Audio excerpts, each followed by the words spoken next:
السلام عليكم ورحمة الله وبركاته وصاحبكينا عثمان حديق maanta muuqaalkan wuxuu ku saabsiisan yahay Camtasia Studio 9 maadaama dad badan isu weydiiyeen sida loo isticmaalo software-kan maanta waxaa halkeeni kasii ambaqaadi doonaa casharadii ku saabsanaa Camtasia Studio sidoo kale haddii aad u maanta inaad software-kan hesho weliba si bilaash ah waxaa jira cashar aan kasoo diyaariyay kaasoo ahaa ku hel software-kan qaaliga ah si bilaash ah marka waxaad ka raadin kartaa qaybta playlistiga ee channelka ku saabsan Camtasia Studio 9 haddaba waxaan soo furinaynaa Camtasia Studio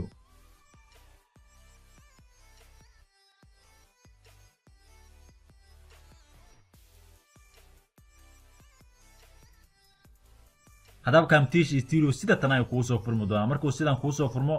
maanta waxaan doonaynaa inaan guudmar ku sameeyno ama overview toolska ee waxyaabaha loo isticmaalo haddaba ugu horeyntii software-kan waxaan u kala qaybin karnaa saddex qaybood qaybta koowaad oo ah tools yani tools panel-kii ay ku guda jiraan library annotation transition behavior animation cursor effect haddii aan more sii taaban waxaad ka siilaysaa voice narration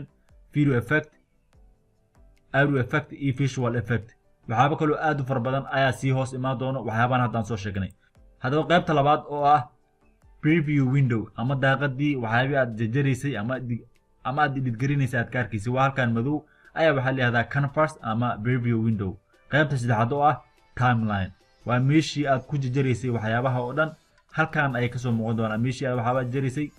qaybtan ayay kuu soo geli doonaan ugu horeyntii haddii aan ku naqaano tools panel-kii halkan waxaa u jeedaa media bin waxaa kasoo gashan kartaa cod video ama sawir ayaad kasoo gashan kartaa adigoo import dhahayo import media aad leedahay kadib halkan ayaad kasoo gashan kartaa waxyaabaha aad edit garaynayso haddaba qaybta labaad oo library waxaa ku gudi jiro icons intro lower third motion background iyo music drag iyo outro waxyaaba aad u fara badan ayaa ku jiro halkan haddii aan sii furno kadib halkan aan sii furno bilin waxaa ujeeda halkan inay ku jiraan bilins aad u fara badan qaybta saddexaad oo ah annotation halkan waxaa ku jiro call outskii oo textkii aad kasoo qaadan lahayd iyo waxyaaba kaloo aad u fara badan ayaa ku jiro oo aad u isticmaali karto videogaada waa textkii ayaad usoo qaadan kartaa qaybtan waxaa ku gudi jiro arrow yani falaarihi ayaa ku gudi jiro oo aad u isticmaali karto videogaada sidoo kale halkan waxaa ku gudi jiro shapeskii yani shapes aad u fara badan ayaa ku gudi jiro oo aadna isticmaali karto qaybtan kale waxaa ku gudi jiro blur iyo highlightkii tusaalahan haddii aad doonayso inaad meel kamid a videogaada qariso waxaad isticmaali kartaa blur iyo midkan spotlight iyo waxyaabahan kale ayaad isticmaali kartaa qaybtan kale oo sketch motionka ah waxaad calaamad ama dadka ku tusi kartaa meesha aad taabanayso tusaale dad badan ayaa soo weydiiyey falaarahan sidee u isticmaashaa marka falaarahan ayaan isticmaalo halkan ujeedaan ayaan ku tusaa sketch motion ayaa la yihahdaa qaybta kale oo ah keystroke call out yani control iyo markii aad qabanayso control plus shift ama waxyaaba markii aad qabanayso ayaad dadka ku tusi kartaa qaybtan kale oo transition waxaad u isticmaali kartaa in videoga bilowgiisa iyo dhammaadkiisa iyo dhexdiisaba aad yani transition aad u qurux badan ku darto si yani videogaada u noqdo mid aad u qurux badan aniga lafteyda waan adeegsadaa qaybtan kale oo behavior waxaa ku gudi jiro waxyaaba si fiican loogu soo shaqeeyo animation ah oo aad iyo aad u qurux badan oo aad u isticmaali karto video ama sawir iyo text waxyaabahaas aad u isticmaali karto qaybtan xigta oo animationka waxaad ku isticmaali kartaa inaad videogaada kusoo dhaweyso يعني مرة بدن وان استعمال سيدا دركتين مركان تلافن سو دوينايو كان ايان اديكسدا انيميشن كان ايان اديكسدا وانيميشن كا وحو فايده كو سينا inaad zoom ku soo sameyso sidoo kale gadaal u durjiso qaybtan xigta oo cursor effect hatta waxa u jeeda cursor kan inay yani highlight leedahay midkan ayaa waxa leedahay cursor effect waxaad ku isticmaali kartaa inaad cursor kan hadda idinka muuqda preview window kan waxa u jeeda inuu color leeyahay marka midkan ayaa ku bedeli kartaa oo aad highlight kaas ayaad ku saari kartaa sidoo kale left click waad ku saari kartaa wax kale hadda hadii aan left click dhaho halkaas waxaa ujeeda yani color inuu kasoo baxayo sidoo kale halkan right click sidoo kale waad ka bedeli kartaa sidoo kale hadii aan more taabano halkan waxaa ujeedaa voice narration waxaad ku duubi kartaa codkaada timeline korkiisa ayaad codkaada ku korduubi kartaa adigoo intana ka daawanayo codkaada ayaa sidaas ku korduubi kartaa sidoo kale audio effect waxaa ku gudi jiro noise removal oo noise ugu saari karto ama waxyaabaha shucaaca ugu saari karto videogaada halkan codkaada haddii uu gaaban yahay volume leveling codkaada haddii aad u aragto mid aad u gaaban hadduu yahay midkan aad ku dheerin kartaa sidoo kale halkan fade in iyo fade out fade in wuxuu faa'iido codka bilowgiisa inuu yani si tartiib u soo kaco sidoo kale dhammaadkiisana si tartiib ah oo u dhamaado haddii aan more ku naqano halkan waxaa ku gudi jiro visual effect wuxuu faa'iido leeyahay inaad yani chroma key ama green screen ahaan u remove garayso sidoo kale waxyaabahan kale iyo drop shadow border color adjustment iyo waxyaabahan kale aad u far badan ayaa ku guda jiro haddii aan more ku noqono halkan interactivity wuxuu faa'iido leeyahay wili ma arkin laakiin caption kan faa'iido ayuu leeyahay waxaad aragteen fiidiyoda qaar inay hoostiisa ku soo qormayaan qoraal midkan ayaa waxaa leedahay caption oo software kan gudihiisa muuqaalkaada caption ahaan waad ugu dari kartaa haddaba haddii aan u soo noqono preview video korkiisa waxaa ujeedaa inay saaran yihiin waxyaabo kale yacni oo ah yani cursor iyo gacan iyo crop marka mar walba waxaad edit garinayso waa inuu midaan kuu saarnaadaa haddii uusan midaan kuu saarnaanin yani tusaale midaan hadda haddii aan saaro waxaan ku dhaqdhaqaaji karaa preview window ayaa ku dhaqdhaqaaji karaa sidoo kale midkan waa cropkii oo waxaad ku korob garinaysaa muuqaalka ama meel aad doonino kale aad ku korob garin kartaa sidoo kale halkan haddii aan falaartan taabano halkan waxaad kusoo dhawi kartaa preview windowga cabirkiisa tusaale haddii aan 100 ka dhigo sidaas ayuu soo dhawaanaya marka haddan feed ayaan ka dhigayaa sidoo kale halkan waxaa kusii jiro yani tusaale haddii aad doonayso meeshaan madow inaad color ka dhigto project setting aad aadaysaa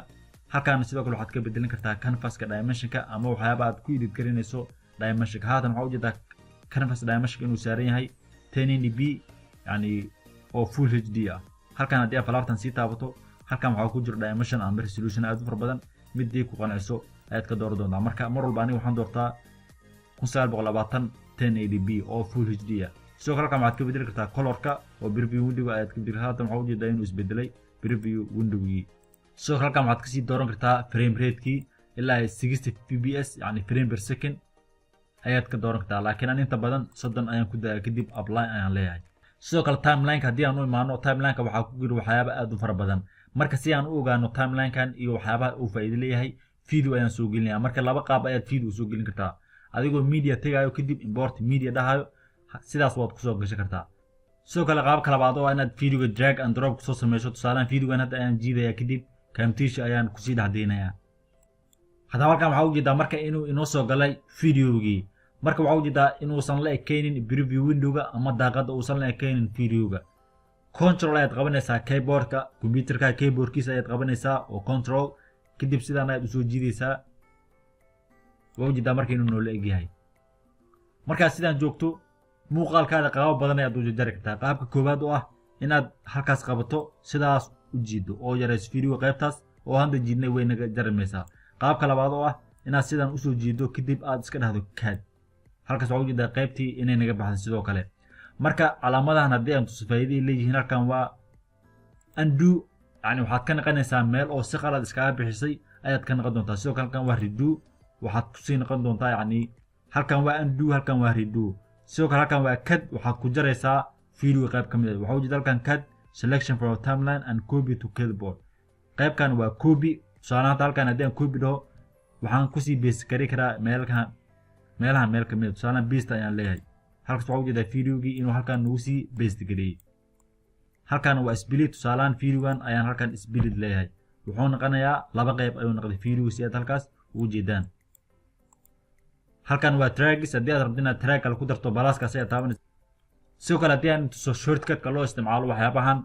edit ayaad tegaysaa kadib preference ayaad leedahay halkan waxaad ka dooranaysaa hotkey halkan waxaa ujeedaa markii aad call up kusoo dirayso ama text kusoo dirayso kale shift waxaad leedahay shift n ayaad leedahay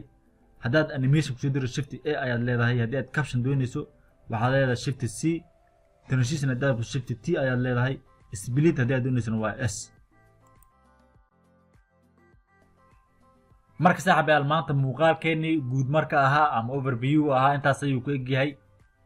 waxaan filayaa inaad wax uun ka faa'iiday videogan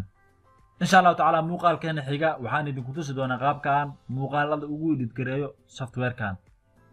haddaba haddii ay jiraan waxyaaba aan ilaabay waan ka xumahay marka mar walba waxaan idin leeyahay wax walba oo aad barato amaba ha ahaato software ama waxyaabo kale isku day inaad baraatikayso si aad wax badan u sii fahanto mar walba waxyaabahan adiga ayaa isbari karo qofkan waxyaaba kuu sharaxayo kale wax buu ilaabi karaa marka isku day inaad baraatikayso softwarekan insha Allah waxaan ubaa haddii aad baraatikayso maalintiiba 20 daqiiqo haddii aad baraatikayso waxaan ubaa inaad softwarekan ku noqon doonto qof aad iyo aad u yaqaana ama professional ku ah marka maanta muuqaalkeen intaas ayuu ku egyahay waana saaxiibkeen Cusmaan Wadana wassalaamu calaykum waraxmatullaahi wabarakaatuh